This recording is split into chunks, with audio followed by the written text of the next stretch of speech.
Assalamualaikum warahmatullahi wabarakatuh.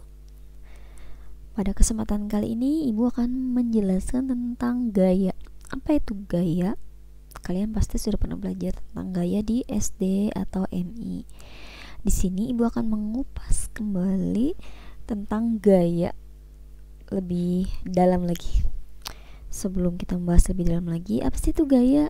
Nah, Ibu ingin kalian mengingat kembali.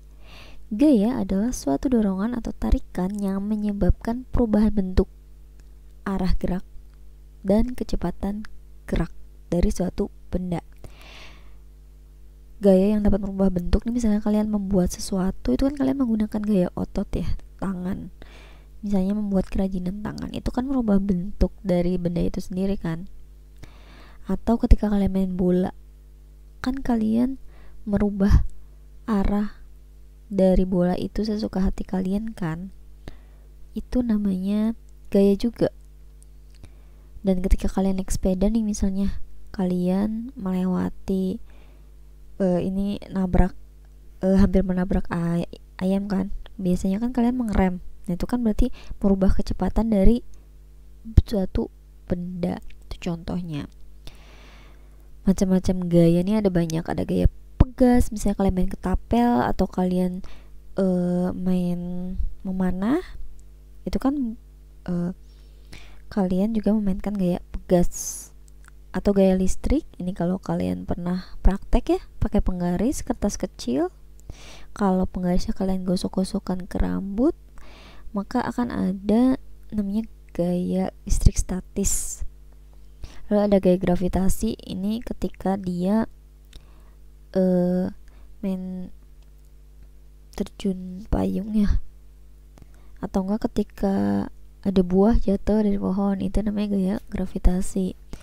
Terus ada gaya magnet menggunakan paku dan magnet. Lalu ada gaya gesek. Gaya gesek tuh ketika kalian mendorong sesuatu kan biasanya apalagi benda yang berat biasanya kan sulit ya untuk terdorong, itu karena adanya gaya gesek. Lalu ada gaya otot, ketika kalian menggunakan otot-otot kalian, misalnya mendorong meja, itu kan sebenarnya ada gaya otot juga di situ. Gitu. Itu sekilas tentang gaya. Nah, gaya di fisika itu adalah suatu besaran yang memiliki besar dan arah. Ini harus kalian perhatikan ya. Oleh karena itu, gaya disebut juga besaran vektor. Vektor itu adalah suatu besaran yang memiliki arah. Satuan gaya dalam SI itu adalah Newton atau dilambangkan dengan N besar. Sedangkan dalam CGS cm gram second adalah Dyne atau DN. 1 Newton itu sama dengan 10 pangkat 5 Dyne. Gaya diberi lambang F. Kalau lambangnya F, kalau satuannya N atau DN gitu ya. Ini sengaja Ibu highlight supaya kalian ingat dengan istilah-istilah ini. Alat yang digunakan untuk mengukur gaya disebut neraca pegas. Kalian bisa cari neraca pegas tuh kayak gimana sih gitu. Resultan gaya. Jika dua atau lebih gaya yang bekerja pada suatu benda dalam satu garis kerja, itu dapat diganti dengan suatu gaya pengganti yang disebut dengan resultan gaya atau R.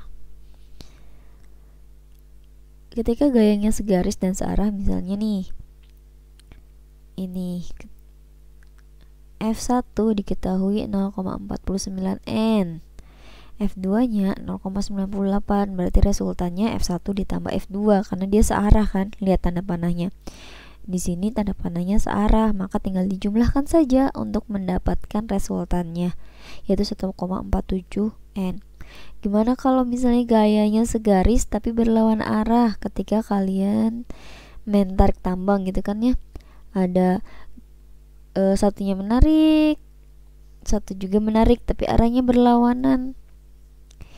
Misalnya F1 nya 75, F2 nya 150. Bagaimana cara mencari resultannya? F1 dan F2 kira-kira besar mana? F2. Jadi kita menjadi patokannya F2. Kita jadikan F2 sebagai gaya yang positif, F1 berarti yang berlawanannya negatif. Jadi min F1 ditambah F2. F1 nya 75, min 75 ditambah 150 N, berarti resultannya 75 N. Berarti bakal menang mana nih? Menang yang F2 karena gayanya lebih besar. Berarti resultan gayanya 75 Newton ke arah kanan atau F2. Seperti itu. Jadi yang harus kalian perhatikan itu adalah arahnya. Gitu untuk resultan gaya. Sekian penjelasan dari Ibu tentang gaya. Sampai jumpa di video selanjutnya. Wassalamualaikum warahmatullahi wabarakatuh.